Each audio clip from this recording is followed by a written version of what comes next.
I have just finished the video at the visitor center here at Yorktown National Battlefield, where the French were vital in helping the American colonists win victory over Lord Cornwallis here at Yorktown. I'm looking for the beginning of the driving tour, which there's a red loop which is smaller, and then it connects to the yellow loop, which is can take 16 miles and can take 2 hours. If I have any hopes of making it to Colonial Williamsburg this afternoon, it is 12:35 now. There's a battlefield tour. These signs mark the way.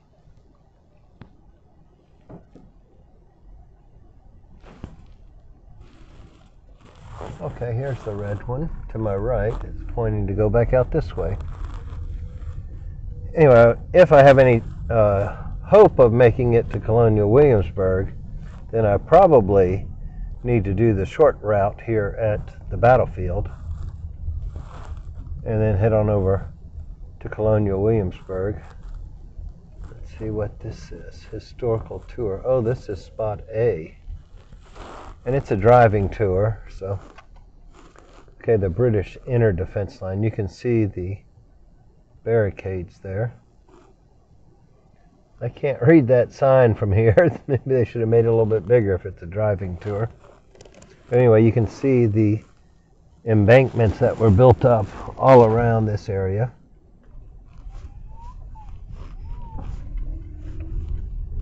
I'll not only have to talk, I'll have to pay attention.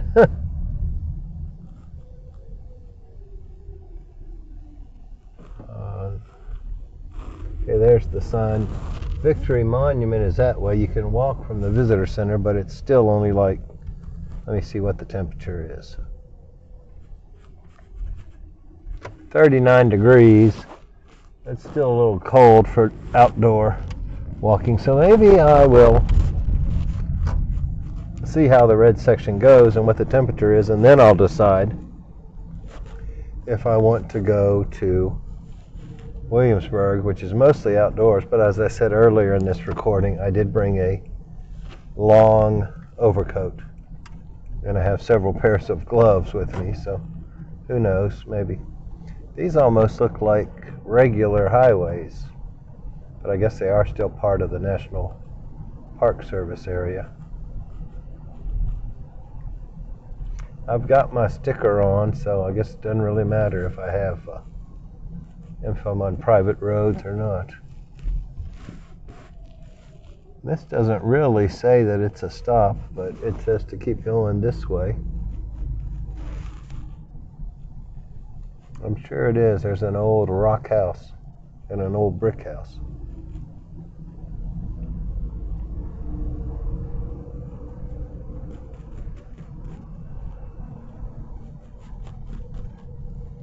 The Grand French Battery parking. Obviously I can't look at a map. Oh, yeah, I'm supposed to go that way. Okay. So I really can't look at a sign and drive at the same time. I'm sorry, look at a map. I can look at a sign, but I can't look at the map. Area closed. Sunset to 6. Oh yeah, there are a few little cannons over there. Again, I'm taking advantage of this being a driving tour. I don't want to get out and walk to too many things, but we'll see what we see while I drive, and hopefully the camera angle will be sufficient to see I wouldn't call this the birthplace of America, but the birthplace of America's freedom as an independent country. Okay, now you can see a little bit in the distance there, that stone house. I may zip back up there and actually see if I can read the signs. Okay, yeah, here's the fleur-de-lis for the French coat of arms. I always thought the French lost battles, but I guess they were a big help back in the Revolutionary times. It's more recent that they've lost every war they've been into, but If America keeps going the way we are, we're going to be able to say that too. How many conflicts have we lost here recently? I think starting with Korea, I don't know that we've won one.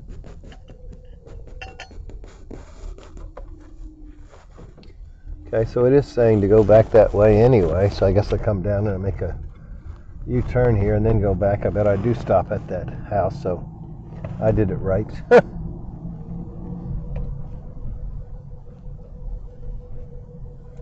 They've definitely put some work into figuring out this battlefield and the history that goes along with it. Oh, that house is at a U.S. National Cemetery. Just saw the sign on the door, or on the fence.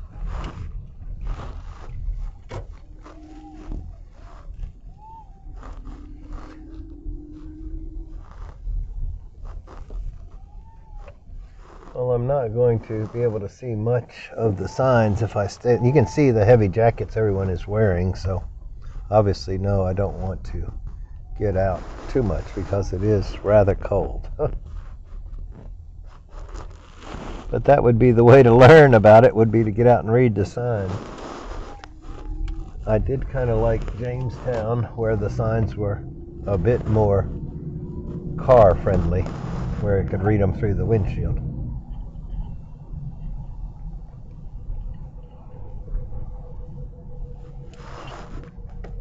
Looks like we will take a right turn here.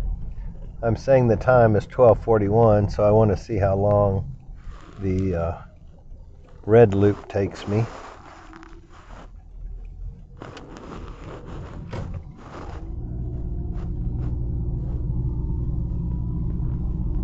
Maybe he said it was 2 hours because that's how long it takes you to stop and get out and read all the signs. I got cold enough yesterday. I don't want to get out today and freeze again, but with the caveat that a lot of Williamsburg is outdoors. But I do have the annual pass, and I do hope to get back into this area before the year is up, so maybe I'll try to come back when it's a bit warmer. My Texas, 2 decades plus in Texas, are coming out in that I am not liking this colder weather. Okay, these were the redoubts 9 and 10 that were eventually taken over by 400 French troops and 400 American troops on each redoubt, which that was part of the video I watched at the visitor center. Here's one I can actually see from the car. Let me back up a little bit. Okay, it's called a communicating trench. To your left is a rebuilt trench dug to protect advancing troops from shell fire. Heavy in this open area, the trench followed a zigzag pattern so as to keep a bank of earth between the men in the trenches and British cannonading. Okay, so that was an American trench, I assume, because Allied, I think is what they call it here, French and American, as they were coming towards the British. They dug 2 lines of trenches. And I am right on the edge of the river here. Ooh, it's a very steep bank. I'm sure it would be pretty to get out and walk around. Yeah, they could have made these signs a little bit bigger on a driving tour. Redoubts 9 and 10. A lot of shed blood here, unfortunately. Or fortunately, I guess, depends on how you look at it. Look at that little tiny footbridge.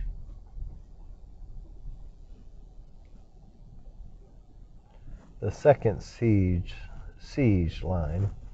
The low earthworks on either side are part of the French and American advance line.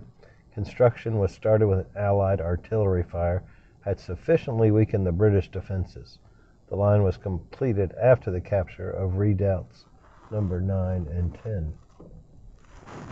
Yeah, they started with in the outer defenses of the British that retreated when they saw, I think it was 17,000 Allied troops coming. And when Cornwallis surrendered, it was only 5,000 British troops. So, yeah, the Americans and the French outnumbered them, or at least what was left, 3-1. I'm sure it was a much stronger British force before the pummeling. It's just pretty being out in this wide open space. Oh, and Miss Judy, if you're watching, no mask required at the battlefields here, like they did when we went to Harper's Ferry. Hence the reason we didn't do a full tour of Harper's Ferry is neither of us wanted to put on a mask to ride the bus from the visitor center to the historic part. So I'll have to hit that part. What is that bird? I think it's an eastern bluebird. Oh, is this a one-lane road? I hope so.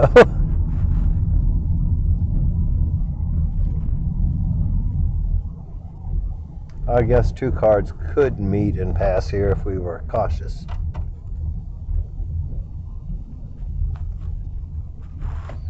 After working in parks, park roads don't really bother me. I'm glad I brought a cup of hot tea with me. Okay, here's a reconstructed first siege line. Maybe you can see right in front of the car. There's that little dip in the mound, and then there's another dip for the road. Washington's troops built works like these when they opened the siege of Yorktown. These fortifications, together with those of the French, made a circling line that stretched 1.25 miles from the York River to Yorktown Creek. Apparently, Rochambeau, I think is how they said the French commander's name, had been instrumental in 17 sieges prior to the Revolutionary War. So he was able to inform Washington on the best way to do it. Apparently very successful. Yes, these are rather big ditches for hand dug. I remember as a boy growing up in Northern Virginia, there were woods like this, a little park that the developer had left in our property, and I saw some trenches, and I wondered if they were from the Revolutionary War or the Civil War. Of course, both of them went through that area. Here's a little pullout, and one evergreen tree here at the bottom of the hill. Let's see what this is called. The Deposit. 18th century siege warfare meant weeks of labor for the soldiers, not only on the trenches but in the rear areas where special siege materials were made and stored. Constructing the siege line, engineers and sappers used quantities of gabions, wickerwork like baskets, fascines and saucines, bundles of stout wooden sticks, and phrases, heavy pointed poles. These materials of war were temporarily stored in this ravine, until American troops were ready for them on the line. So even in war, you think you're going to go be just shooting at people, and you're having to dig ditches and make pointy sticks to protect the ditch from the oncoming. Of course, in this particular instance, I don't believe the British ever assaulted the Allied lines. The Allied just assaulted the British lines, which I'm sure had the same. The steep banks of this ravine gave American troops protection from the British cannon fire as they moved up to build and man the siege lines. French troops used a similar cover to the west. Yeah, I guess this is the road they walk. Well, not this particular road. Where the road is built is probably the towpath or little deer path that they use, but they said this deep ravine kept them from getting hit by the cannons from the British forts.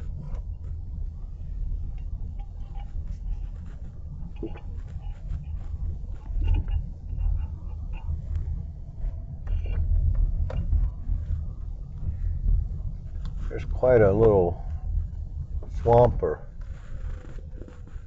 pond, puddle, something over there. I can't tell if that might be a bald cypress knee. I couldn't tell if it was like a little otter head sticking out of the water or not.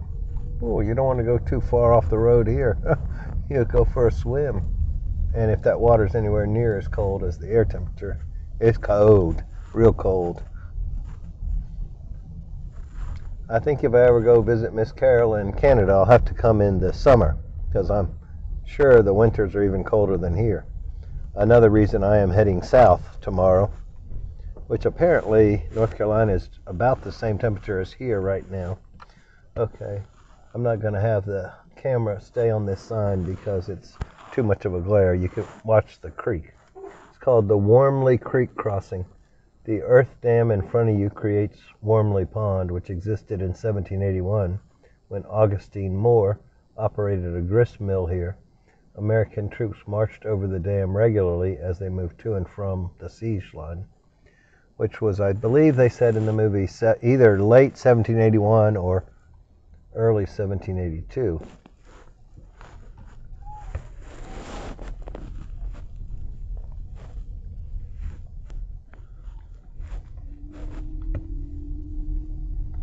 Okay, there's the dam. It looks like I'm going to drive across it.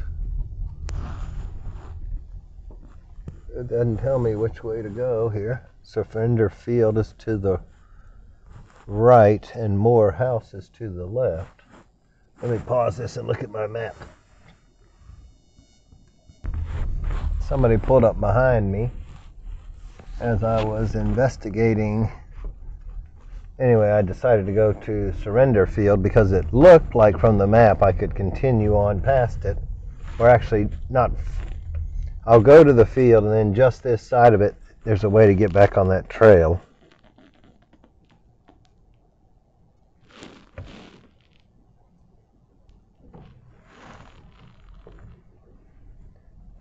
The roadway here has been in use for 300 years. And there was a do not enter sign on that other road, so yeah, it was one way. I'm not sure. This one almost has to be one way. I can't even see around the curves. Oh, and of course some yahoo is getting right up behind me. They'll go as fast as I go.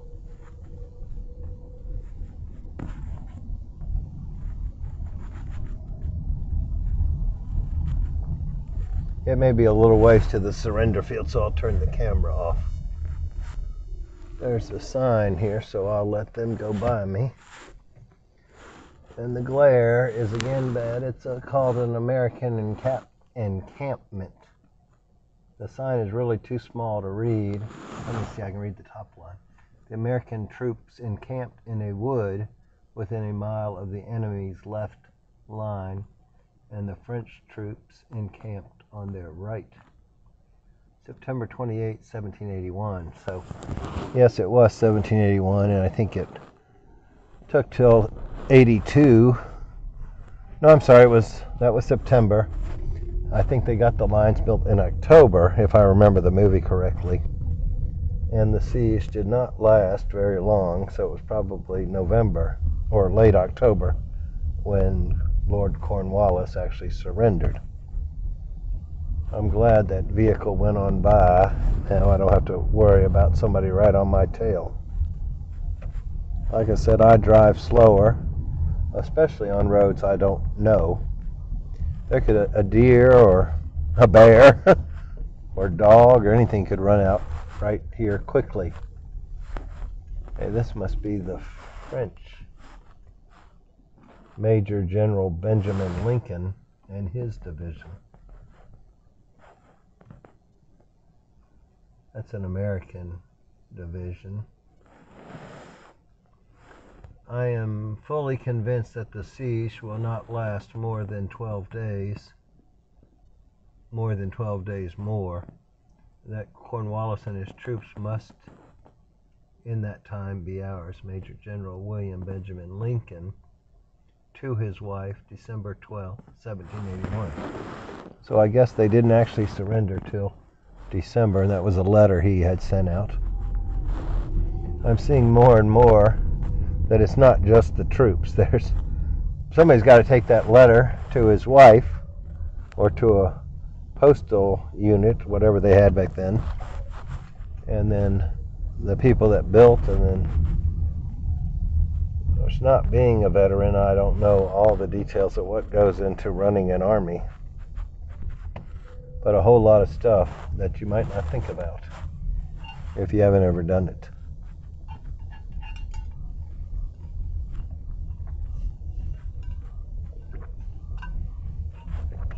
That car pulled over here and I don't even see a sign or anything.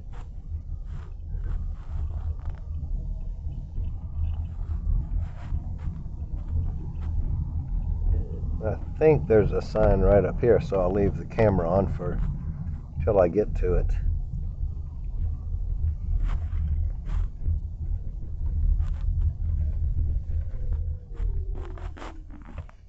That talks about the Virginia militia. So we'll turn it off till I get to the next. We're coming up to some kind of gate here. Marquis de Lafayette and his division. He was a French officer that was overseeing the troops at Williamsburg, if I remember the video correctly.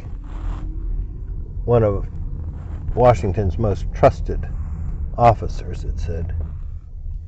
Yeah, I guess they can close that road off at nighttime. And I continue, going forward, yeah, I haven't made it to Surrender Field yet. So from way back there to way up here, the troops had to march to surrender.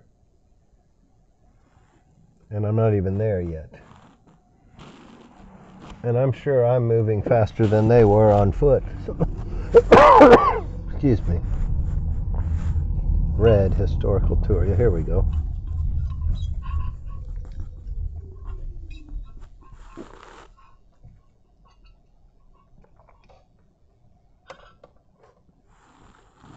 This was an American field hospital. Oh, I can't even imagine the kind of medicine they practiced back then.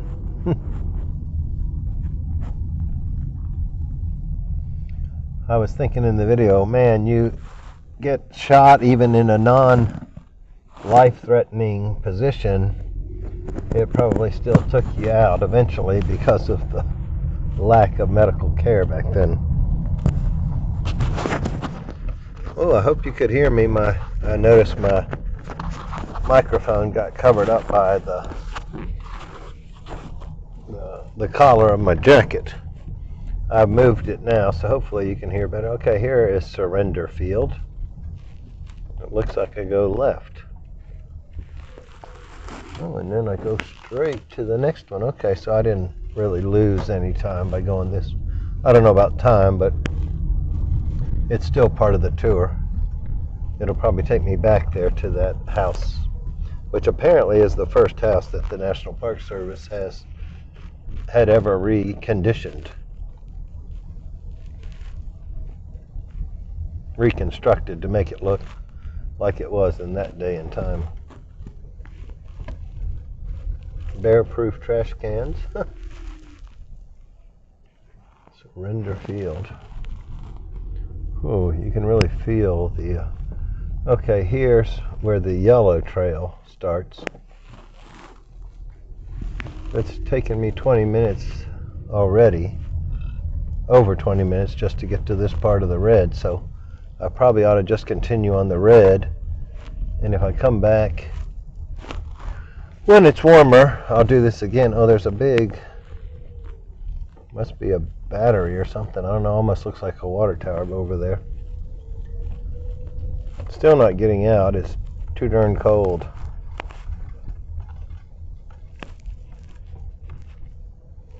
"39 degrees, yeah. Like I said, I do have the heavier jacket in the trunk, but not wanting to put it on right now.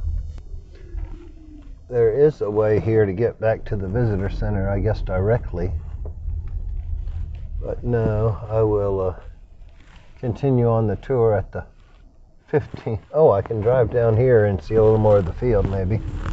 I see cars parking there, so I'll go and I'll come back and turn down that road.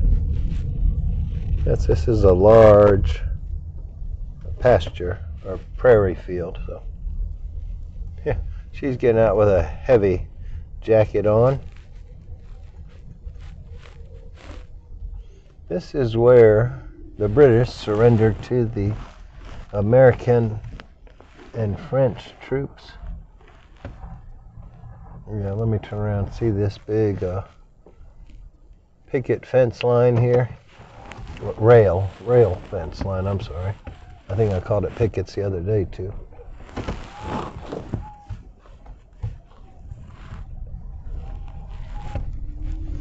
He's got two walking sticks, look like ski poles.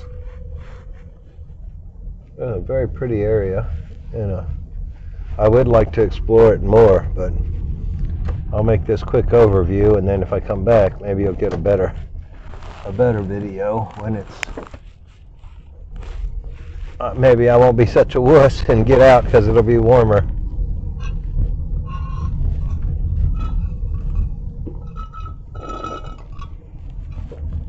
There's the bottom of my hot tea, so probably about time to head back to the condo and make another one.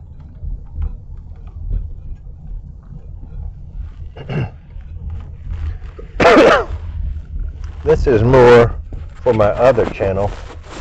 By the way, if you don't know who I am, I'm Chip, and this channel is Chillin' with Chip. My other channel is CP59 Fit, which is more about unconventional healthy living strategies. So this comment goes more there, but I have not drank artificially sweetened diet soda going on 2 days now. When I get on the road to North Carolina tomorrow, I may get my big old jug refilled. It's about $1.50 to refill it at 7-Eleven here, where it's 79 cents. Well, that looks like a woodpecker flying to my left. See if he'll go. Oh, he didn't come across the road. It's 79 cents plus tax, which is 81 to 84 cents, depending on what county I'm in, at Sheetz. I should be cutting it out because of health reasons instead of financial. And yes, it doesn't really matter if it's $1.50 or 80 cents, I can afford it.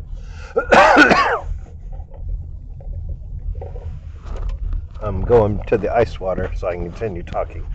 I'll just pause the video for now. We're down to the road, and it says I turn right for the red historical tour. These are nice roads, even though they're not big roads. Good job, National Park Service. This car is stopped in the middle of the road. I don't know if there's a deer out here in the bushes or what, but usually when a car stops in the middle of a highway, they're looking at something in the woods. I'm not seeing anything. I've made it back to this road, and I don't see a sign to tell me which way to go, so I guess I just keep going straight. That said Surrender Road, and I didn't catch the name. Cook Road, I think, is what this one was. There's supposed to be the Moore house up here somewhere. I think I've already been down in that one. Must have missed the house. So I'm basically back at the visitor center. So I'll pull in up here and see how I get back to it. I guess I read the map wrong. It looks like I needed to have gone to the house before Surrender Field. It's one of these. You go left, then you go to the end, and you turn around at the house and go right. I didn't see the little arrows pointing. I'd have to go all the way around the tour again to get to it. So I'm not going to do that today. Like I say, again, it's good that I'm coming back. So I will wrap up this video of my tour of Yorktown National Battlefield Park. Now, by the time I add that other little clip driving in, it'll be about 40 minutes long, so that's plenty long. Please subscribe, comment below. Tell me if you like this style of video where I'm doing a dash cam, or if you like my monologues better, or what you want out of this channel. Please comment below. Thank you. Have a great day. Love you. Bye-bye.